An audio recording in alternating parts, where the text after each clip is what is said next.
keuangan yang sangat serius pada waktu itu. Melalui live atau rekaman Pastor Abraham Joel, kami belajar tentang perpuluhan itu adalah pagar Tuhan dalam hidup kita dan harus tidak ada celah untuk menuntut kita. Walaupun kami tidak dapat bayar penuh untuk gaji kasar kami setiap bulan, tetapi kami berusaha untuk bayar perpuluhan bagi gaji bersih yang tercatat dalam slip gaji.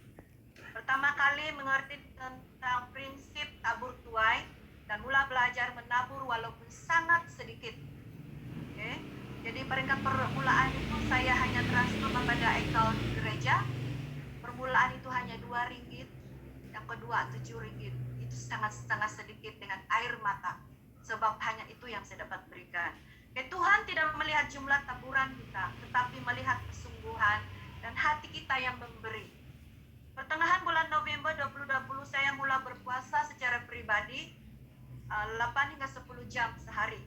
1 Januari 2021 pertama kali dapat rema dari Tuhan untuk keluarga kami. Diulangi lagi pada 3 Januari. Bunyinya begini.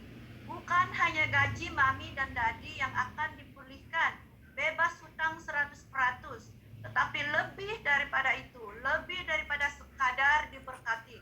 2021 kami sekeluarga akan menjadi berkat bagi banyak orang. Tahun 2021 adalah tahun memberi dan menabur benih bagi kerajaan Allah mengikut arus Roh Kudus-Nya.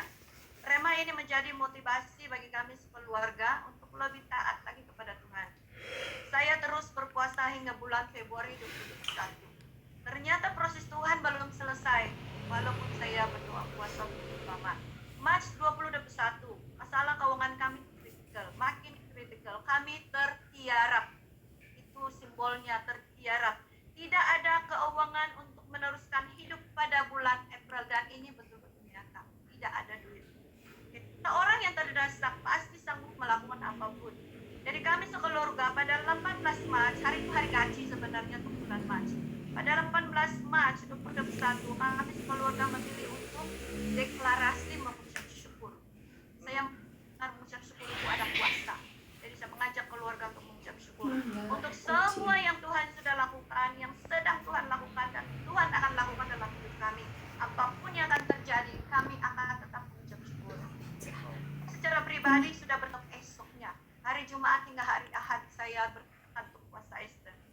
Tidak sampai 2 jam, tiba-tiba suami dipanggil pulang oleh Bapa di surga karena masalah jantung. Walaupun terkejut dan sedih, tapi itulah cara Tuhan menjawab doa kami pada masa itu. Kita masuk itu bahagian pertama. Sekarang bahagian kedua, proses pensiun mendiang suami. Ini ada kaitan dengan apa yang Pak Joel katakan dalam YouTube, dalam live. Pihak pengurusan pensiun memberi harapan bahwa uang pensiun mendiang akan dilanjutkan oleh pada minggu pertama bulan Mei 2021. Kalau tidak tunggu 2 minggu lagi. Hingga bulan Jun belum ada berita. Asik tunggu 2 minggu lagi, 2 minggu lagi. Pada 14 Jun, pihak pengurusan buat panggilan bahwa ada dokumen mendiang yang tidak memenuhi syarat. Saya pernah emailkan dokumen asal yaitu surat lahir yang ada tanda perubahan tarikh. 18 Jun saya doa khusus di hadapan Tuhan sebab kalau kena suruh buat surat lahir yang baru, pasti akan tunggu lebih lama lagi sedangkan uang di tangan sudah habis. Uang derma meninggalnya suami sudah habis. Syukur Tuhan memelihara kami luar biasa lewat saudara saya yang baru pensiun masa itu. Dia bermurah hati untuk menjaga kami.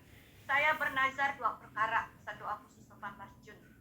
1, memberi 20% perpuluhan. Kedua, bernazar berpuasa berapapun jumlah hari yang Tuhan mau saya berpuasa. Jadi saya buat undian 21 hari, 40 hari, 100 hari, bisa sanggup 100 hari. Jadi saya dapat 40 hari. Asal bagi Tuhan. Ya. Genap 2 minggu Tuhan jawab. Sebelum pihak pensiun asik cakap 2 minggu. Tuhan 2 minggu saja dia jawab terus. Sejak itu mula bebas, sejak dapat keuangan itu 2 minggu tepat, saya mulai membayar apa yang perlu dibayar, hutang mendiang suami, terutama yang hutang tinggi bunga itu 200 kami bebas, istri. Tinggal potongan gaji saya pribadi itu yang belum lunas, tapi saya percaya itu akan lunas tahun ini juga. Itu Tuhan saya yakin. Dan dapat juga menabur lebih lagi. satu hal yang saya mulai rasa Pak Joel, waktu menabur itu saya mulai merasakan bahwa ada tuntunan roh. Yes. Pada orang ini berapa, pada orang ini berapa. Jadi ada yang saya rasakan banyak, tapi saya tidak boleh kurangkan, saya kena bagi. Dan ada satu kali itu pertama kali saya menabur untuk orang di Facebook. Bila saya sedang transfer itu saya menangis. Saya mau memberi lebih, tapi saya tidak boleh terlalu lebih. Jadi seorang itu perubahan yang tertera di dalam diri saya pribadi. Saya bilang memberi, saya ingin memberi lebih dari hati saya menangis. Itu yang paling tertera. Dan kesimpulannya di sini Reman Tuhan keluarga kami ini sudah mulai digenapi. Wow. Itu Tuhan Yesus yang dahsyat dan ajaib dalam hidup kami. Ya, siap Bu. Jadi kuncinya pertama kali ketika Ibu itu belajar untuk menabur benih dari perkara kecil. Menabur benih Tuhan itu Bang. Tapi Kalau abang secara ada arahan Tuhan untuk mulai peka seperti itu ya. Iya. Kemana-kemana Iya, seperti itu. betul. Saya ingat itu di tahun 99 waktu saya dari sekolah Alkitab. Waktu itu saya punya hanya HP Siemens S4 Power saat itu. Dan Tuhan minta saya, dan itu buat saya berharga sekali karena itu hasil kerja saya ya. Waktu itu suruh nabur sama Tuhan. Dan waktu saya nabur itu kayak Tuhan itu ingatkan saya gitu. Firman Tuhan katakan akar kejahatan ialah cinta uang. Jadi banyak orang nggak bisa mendengar suara Tuhan karena mereka itu punya yang namanya akar kejahatan.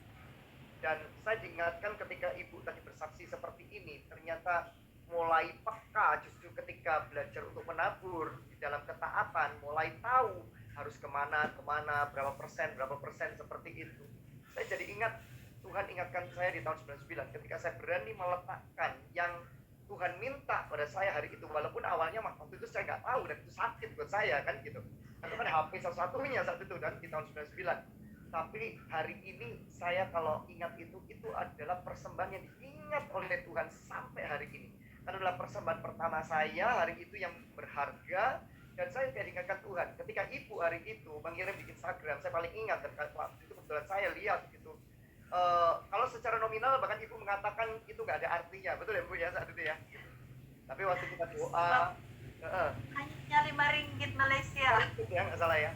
Oh, ya. Tapi bukan masalah kita yang menerima atau tidak, kita hanya menjadi satu wadah, menjadi lumbung di mana Ibu taat dengan Tuhan, dan begitu Ibu taat dengan Tuhan, Tuhan melimpahkan menambah. Ibu hari ini diberkati, tapi dengan yang namanya nasar ya Bu ya. Nasar itu seperti kayak orang itu kalau bilang sumpah, tapi sumpah itu kan kita nggak boleh sumpah di hadapan Tuhan. Tapi kalau nasar itu istilah kayak apa ya? janji.